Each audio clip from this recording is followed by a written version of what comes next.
Bismillahirrahmanirrahim. Assalamualaikum warahmatullahi wabarakatuh. Jumpa kembali dengan saya untuk belajar IPA hari ini di hari Senin. Setelah kalian kemarin sudah melaksanakan ujian tengah semester, hari ini kita akan melanjutkan materi berikutnya, yaitu tentang pewarisan sifat. Kompetensi dasar pengetahuan yang harus kalian capai untuk materi ini adalah menerapkan konsep pewarisan sifat dalam pemuliaan dan kelangsungan makhluk hidup. Jadi kalian harus bisa menerapkan konsep pewarisan sifat dalam pemuliaan dan kelangsungan makhluk hidup.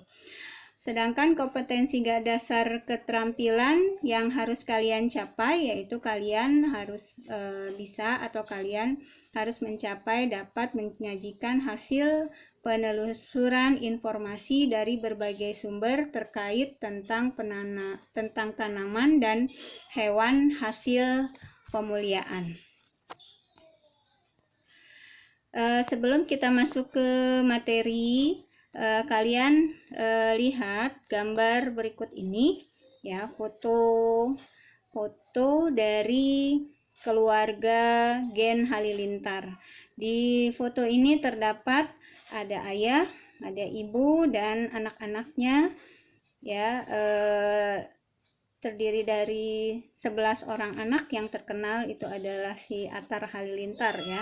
Jadi keluarga ini memiliki ayah, ibu, dan 11 anak. Kalian bisa perhatikan dari ke-11 anak ini mempunyai wajah yang berbeda-beda, ya, mempunyai karakter yang berbeda-beda satu dengan yang lainnya, gitu ya. Nah, inilah yang nanti akan kita pelajari tentang pewarisan sifat, yaitu pewarisan sifat dari orang tua ke keturunannya atau dari orang tua ke anak-anaknya. Nah, di gambar berikutnya kalian juga bisa lihat tentang berapa orang bayi.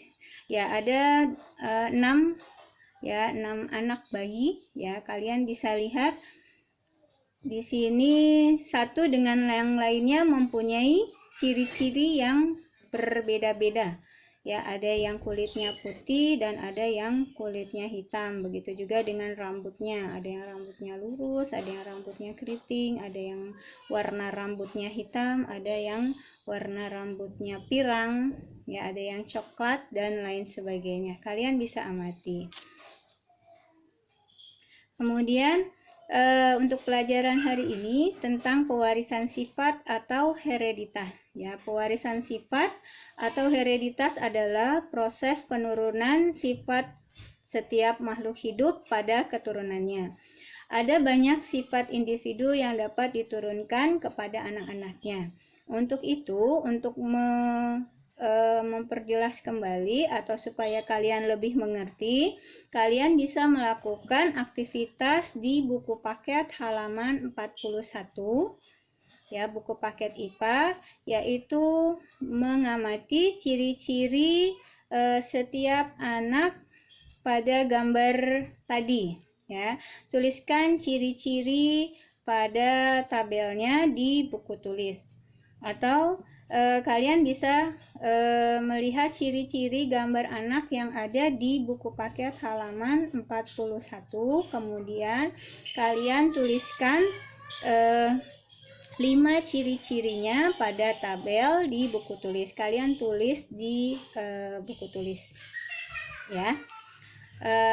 Kemudian nanti hasilnya kalian foto dan kirim ke link yang akan Ibu berikan nanti. Berikutnya tentang materi hereditas. Jadi apa sih yang menyebabkan pewarisan sifat kepada keturunannya? Apa sih yang bisa menurunkan sifat dari orang tua ke keturunannya, sifat orang tua dari orang tua ke anak-anaknya. Jadi ada materi yang menurunkan sifat-sifat tersebut yang disebut dengan genetik. Jadi materi hereditas ini merupakan materi yang menyimpan sifat atau informasi yang diturunkan. Materi hereditas pada organisme atau makhluk hidup adalah molekul DNA, deoksiribosnucleic acid. Nah, unit pencetak sifat ini adalah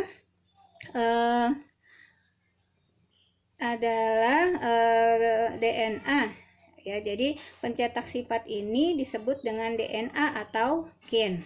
Ya, jadi yang menurunkan sifat keturunan itu adalah DNA yang disebut dengan gen. Nah, gen ini terdapat di dalam kromosom. Sedangkan kromosom itu terdapat di dalam inti sel. Ya, jadi kromosom terdapat di dalam inti sel.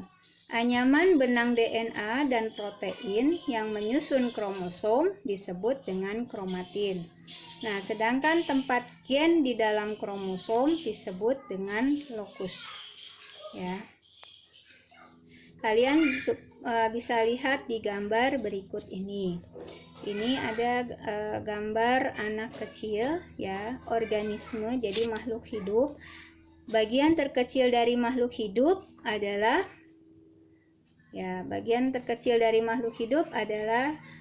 sel.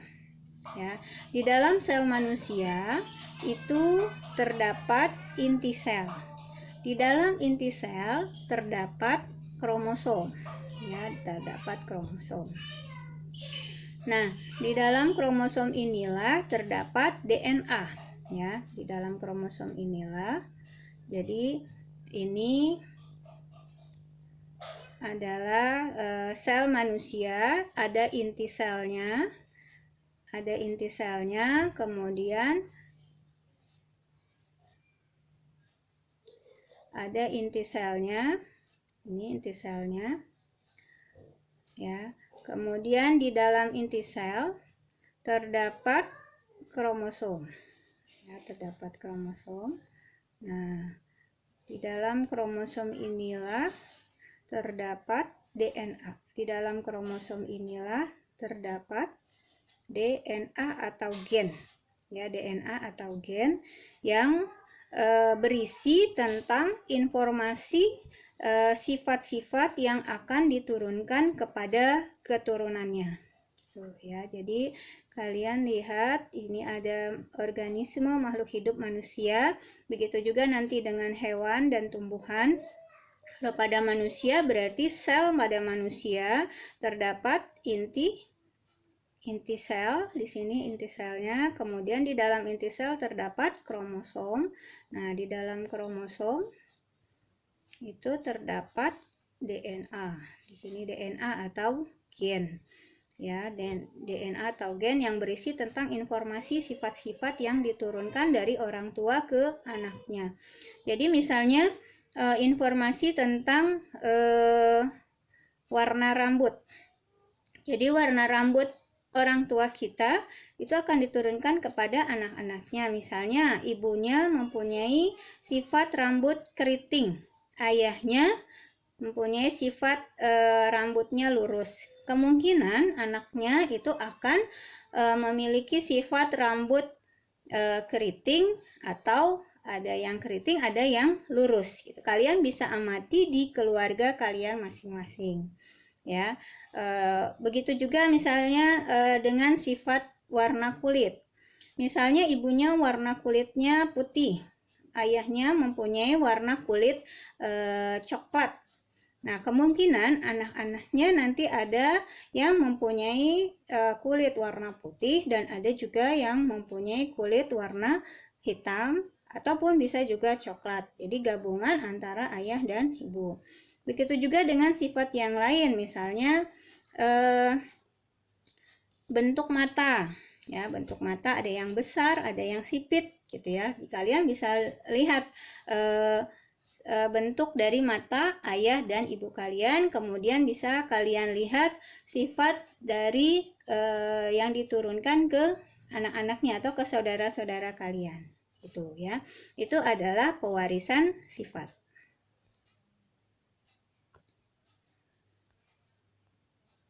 Ya. Ini adalah struktur DNA atau gen ya, atau gen yang berisi tentang informasi sifat-sifat yang diturunkan dari orang tua ke anaknya. Ya, jadi ini struktur DNA, dia terdiri dari protein ya, susunan-susunan protein yang memiliki sifat-sifat tersendiri sesuai dengan sifat orang tua ya, yang nanti akan diturunkan ke anak-anaknya ya. Di sini ada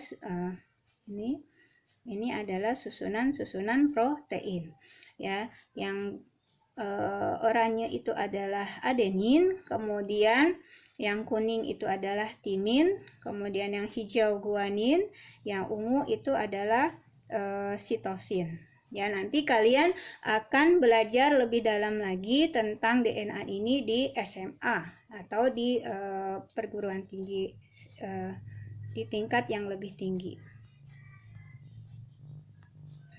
Ya. Kita lanjutkan lagi. Pada organisme yang berkembang biak secara seksual terjadi pengaturan jumlah kromosom. Ya, jadi kromosom yang ada di dalam inti sel. Ya, jumlah kromosom pada sel kelamin itu adalah setengah dari jumlah sel tubuh. Kemudian pada sel tubuh manusia itu terdapat 23 pasang kromosom. Berarti terdapat 46 kromosom. Nah, pasangan kromosom ini dikenal dengan kromosom homolog. Ya. Jadi di dalam tubuh manusia di sel kelaminnya itu terdapat 23 pasang kromosom. Jadi dari sel kelamin jantan dari ayah misalnya itu terdapat 23 pasang. Dari sel kelamin betina itu atau dari ibu, dari wanita itu terdapat 23 pasang kromosom. Setelah terjadi fertilisasi itu akan bergabung ya menjadi sel tubuh. Berarti akan terdapat 46 kromosom. Ya, jadi ada 23 pasang kromosom di dalam sel tubuh. Nah, pasangan kromosom ini, pasangan kromosom dari sel jantan dan sel betina itu disebut dengan kromosom yang homolog. Ya, kita lanjutkan lagi berikutnya. Ya, kromosom pada tubuh itu selalu berpasangan. Ya, jumlahnya itu 23 pasang atau jumlahnya ada 46 kromosom. Disebut dengan kromosom yang bersifat diploid atau 2N. Jadi jumlah kromosom pada sel tubuh itu adalah 46 kromosom. Ya, dia saling berpasangan. Jadi jumlah seluruhnya ada 46. Disebut dengan kromosom diploid atau 2N. Sedangkan kromosom pada sel kelamin itu tidak berpasangan ya. Jadi jumlahnya ada 23, disebut dengan kromosom yang bersifat haploid atau N ya. Nah, pasangan dari gen yang terdapat pada kromosom itu berada di dalam lokus ya, suatu tempat namanya lokus yang sama itu bertanggung jawab atas satu sifat yang akan diturunkan, disebut dengan alel ya. Jadi misalnya kromosom untuk menurunkan sifat bentuk rambut gitu ya. Jadi dia punya pasangan kromosom disebut dengan pasangan yang bersifat alel, sealel ya. Jadi pasangannya itu disebut dengan alel. Jadi kromosom yang berpasangan itu disebut dengan diploid dan disebut dengan pasangan kromosom yang alel. Lanjut berikutnya. Ya, ini adalah gambar tentang perbedaan kromosom diploid dan haploid ya. Kromosom diploid ya, di sini ada kromosom diploid itu adalah kromosom 2N ya. Jadi kromosom yang saling berpasangan, berada di dalam sel tubuh. Berada di dalam sel tubuh. Ya. Sedangkan kromosom haploid itu adalah kromosom yang N, disebut dengan N, itu berada di sel kelamin. Di sel kelamin. Ya. Jadi adanya di sel kelamin jantan dan sel kelamin betina jumlahnya berapa? Ada 23. Sedangkan sel tubuh dia saling berpasangan. Jadi ini ada 23. Ini juga 23. Ya, jadi kalau di dalam di tubuh manusia dia ada 46. Ada 23 pasang. Gitu, ya. Jelas tentang perbedaan antara kromosom diploid dan kromosom haploid. Lanjut berikutnya. Ya. Kromosom di dalam tubuh organisme itu ada 2 macam, yaitu kromosom tubuh disebut dengan autosom atau kromosom somatik. Ya, jadi kromosom tubuh ini berada di dalam sel tubuh, dia tidak menentukan jenis kelamin. Yang kedua adalah kromosom seks atau gonosom. Gonosom atau allosom yang menentukan jenis kelamin. Pada manusia terdapat 22 pasang autosom dan sepasang gonosom. Jadi tadi disebutkan bahwa di manusia itu terdapat 23 pasang kromosom. Itu terdiri dari 22 pasang autosom, yaitu 22 pasang sel tubuh atau kromosom tubuh, dan 1 pasang gonosom. Ya, jadi jumlahnya 23 pasang. Jadi ada 22 pasang sel tubuh dan 1 pasang sel kelamin atau gonosom yang menentukan jenis kelamin dari manusia, yaitu laki-laki dan atau perempuan. Berikutnya gonosom, yaitu kromosom yang berada pada sel kelamin ya. Pada manusia terdiri dari 2 jenis. Ya, kita sebut dengan kromosom X dan kromosom Y. Ya, jadi tadi kromosom itu kan selalu berpasangan.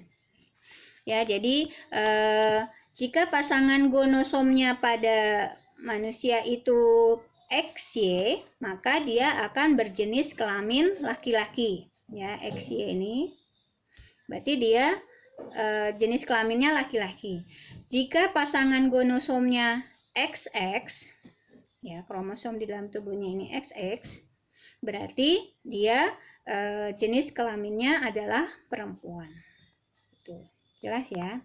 Berikutnya, ya, kita akan belajar tentang hukum pewarisan Mendel.